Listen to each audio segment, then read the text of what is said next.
Hi friends, welcome to moms diary. எல்லாரும் எப்படி இருக்கீங்க? எல்லாரும் நல்லா இருப்பீங்கன்னு நினைக்கிறேன். நம்ம இன்னைக்கு நார்த்தங்காய் ஊறுகாய் பண்ணுவோம். பாருங்க, நார்த்தங்காய் ஊறுகாய்க்கு நார்த்தங்காய் நான் ஒரு 4 நார்த்தங்காய் எடுத்திருக்கேன். இதில் எந்த ஈரமும் இல்லாமல் நல்லா வாஷ் பண்ணி ஒரு 1/2 hour வெயிலில் வச்சு எடுத்துக்கிடணும். இப்போ எப்படி பண்ணலான்னு பார்ப்போம். ஃபஸ்ட்டு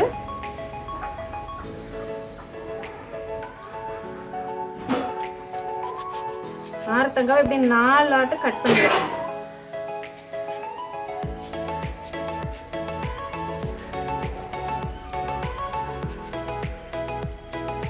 எல்லாத்தையும் இப்படி 4 ஆட்டு கட் பண்ணி வச்சுக்கிடுவோம்.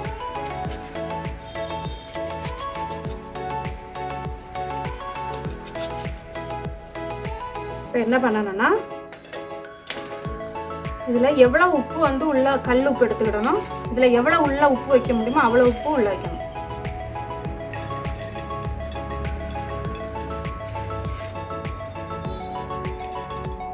இப்படி வச்சு இதை இப்படி நல்லா மூடி இப்படி வச்சிடணும்.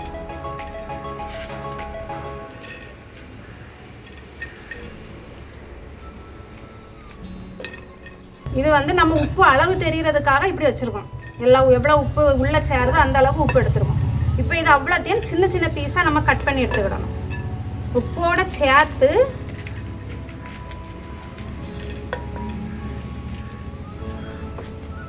இது எவ்வளோ சின்ன சைஸாக நீங்கள் கட் பண்ண விரும்புகிறீங்களோ அந்த அளவுக்கு பொடிசு பொடிசாக இப்படி கட் பண்ணி எடுத்துக்கிறோம். உங்களுக்கு பெருசாக வெட்டலான்னு இருந்ததுன்னா பெருசாக வெட்டி எடுத்துடுங்க. நான் ரொம்ப சின்ன சைஸாக வெட்டணும்னு நினைக்கிறேன். அதனால் கூட 2 பீஸ் ஆக்கி பொடிசு பொடிசாக வெட்டி எடுக்கிறேன். இதே மாதிரி எல்லாத்தையும் வெட்டி எடுத்துக்கிறோம்.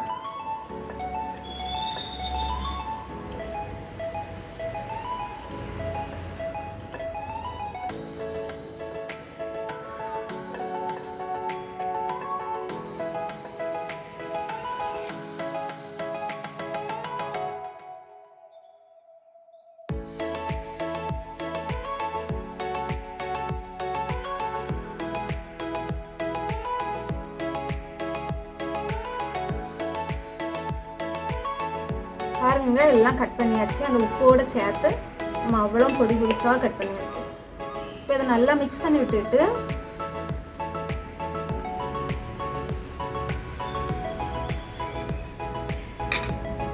ஒரு காட்டன் துணி எடுத்து அந்த துணியை வச்சு நல்லா கெட்டி அப்படியே வெயிலில் வச்சிடணும். ஒரு 4 நாளைக்கு நல்லா சுற்றி நல்லா கெட்டியாச்சு. இனி இதை 4 நாள் நல்ல வெயிலில் வைக்கணும். காலையிலேருந்து சாயந்தரம் வரைக்கும் 4 நாள் வெயிலில் வச்சு அப்புறமா நம்ம எடுத்து பார்ப்போம். சரியா? பாருங்க, 4 நாள் நம்ம வெயிலில் வச்சுருக்கோம். இப்போ இதை ஓப்பன் பண்ணி பார்ப்போம் எப்படி ஆயிருக்குன்னு. பாருங்க, எப்படி நல்லா வெந்தது போல் ஆயிட்டு. அரைகுறை வெயிலில் வைக்காமல் நல்லா கடும் வெயிலில் வச்சு எடுத்தால் தான் இப்படி ஆகும். சரி, இப்போ நம்ம இதை ஊறுகாய் எப்படி ரெடி பண்ணலான்னு பார்ப்போம். ஃபஸ்ட்டு வறுத்து அரைக்கக்கூடியதெல்லாம் அரைச்சி எடுத்துக்கிறோம். ஒரு சின்ன பேன் எடுத்துருக்கேன். அதில் 1 ஸ்பூன் வெந்தயம், 1 ஸ்பூன் கடுகு, 1 ஸ்பூன் ஜீரகம், 3 சம அளவு எடுத்து அதை லைட்டாக வறுத்துக்கிடுவோம். கருகாமல் வறுத்து எடுத்துக்கணும். வெந்தயம் நல்லா கலர் சேஞ்ச் ஆகிட்டு வருது பாருங்கள். கடுகும் பொட்டி வருது. இப்போ நம்ம இதை எடுத்துட்டு நல்லா பொடிச்சு வச்சுக்கிடணும். பவுடராக ஆக்கி வச்சுக்கிடணும்.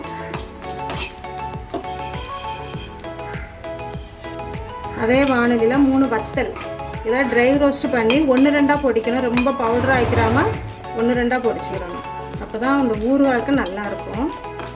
ரோஸ்ட் ஆகிட்டு இப்போ இதையும் எடுத்துக்கிடுவோம். இப்போ எல்லாம் பொடிச்சிட்டு வந்துடும்.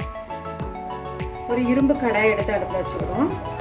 ஹீட் ஆன பிறகு நல்லெண்ணெய் அல்லது நார்மலாக யூஸ் பண்ணக்கூடிய ஆயில் கூட எடுத்துக்கலாம். நல்லெண்ணெய் தான் ரொம்ப நல்லது.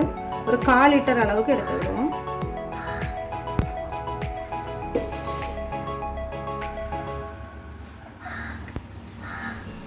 பாருங்க, எண்ணெய் ஹீட் ஆகிட்டு இப்போ கடுகு 1 ஸ்பூன், அடுத்து 4 வத்தல், முழு வத்தல் 2 கிள்ளி போட்டுக்கிடுவோம்.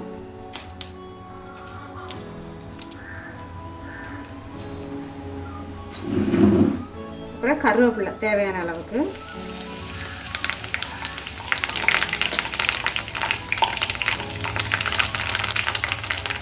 பாருங்கள் இப்போ ஃப்ரை ஆகிட்டு.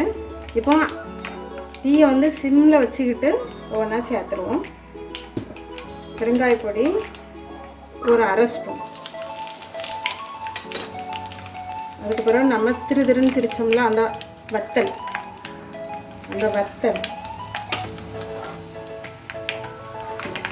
அப்புறம் மஞ்சள் பொடி அரை ஸ்பூன், வத்தல் பொடி ஒரு ஸ்பூன் போட்டுவிடும், காஷ்மீரி சில்லி பவுடர் 1 ஸ்பூன். இவ்வளோ போட்டு சிம்மில் வச்சுட்டு தான் போடணும், இல்லைன்னா கரிஞ்சி ஸ்மெல் வந்துடும். இப்போ நம்ம சுடு தண்ணியில் ஊற வச்ச புளியை கரைச்சி எடுத்துருக்கோம். அந்த புளியை இதில் சேர்த்துடுவோம்.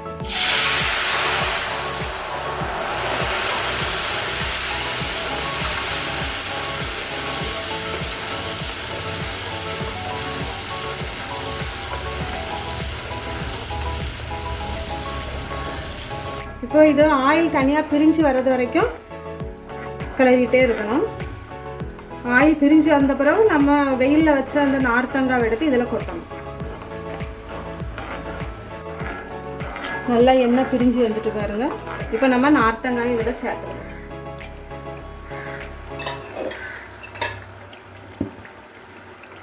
சரியா?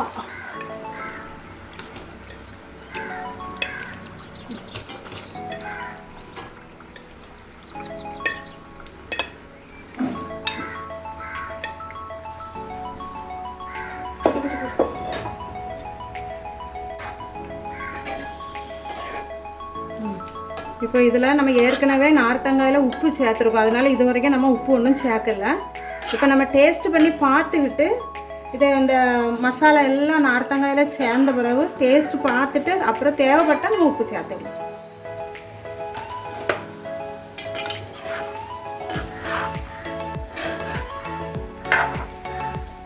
நல்லா கிளறி விடுவோம். நல்லா இந்த மசாலாவும் நார்த்தங்காவும் நல்லா ஒன்று சேர்றது வரைக்கும் நல்லா கிளறி விடுவோம். லாஸ்ட்டு தான் நம்ம பொடிச்சு வச்சுருக்க பொடியை சேர்க்கணும். கடுகு, ஜீரகம், வெந்தயம் 3. இப்போ மற்ற எல்லா மசாலாவும் இதில் நம்ம சேர்த்துட்டோம்.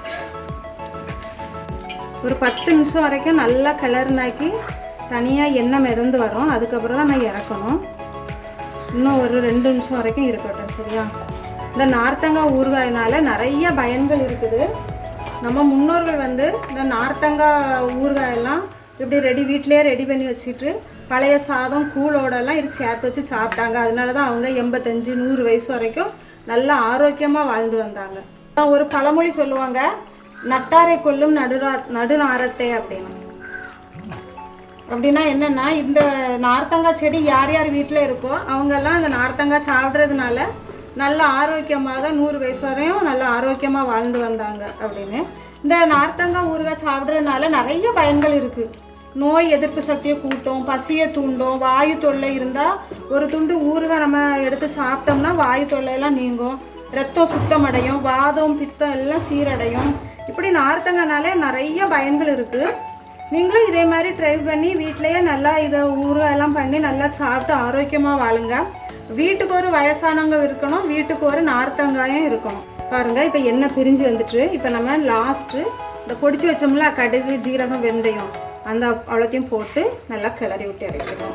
இப்போ நல்லா கிளறி விட்டு ஒரு 2 நிமிஷம் இப்படி வச்சுட்டு இறக்கிடலாம். அப்புறம் சூடு ஆறின பிறகு கண்ணாடி பாட்டிலில் இல்லைன்னா ஜாடி அப்படி அதில் எதுலையாவது எடுத்து நம்ம ஒரு 6 மாதம் வரைக்கும் நல்லா பக்குவமாக நம்ம தண்ணின்னு எதுவும் படாமல் பண்ணியிருந்தோம்னா பக்குவமாக இருந்தோன்னா 6 மாதத்துலேருந்து 1 வருஷம் வரைக்கும் இது கெடாமல் இருக்கும். நீங்களும் இதே மாதிரி ட்ரை பண்ணி பார்த்து எப்படி இருந்ததுன்னு கமெண்ட்ஸில் சொல்லுங்கள் ஃப்ரெண்ட்ஸ். எல்லோரும் நலமுடன் சந்தோஷமாக வாழுங்க. தேங்க்யூ, பாய்.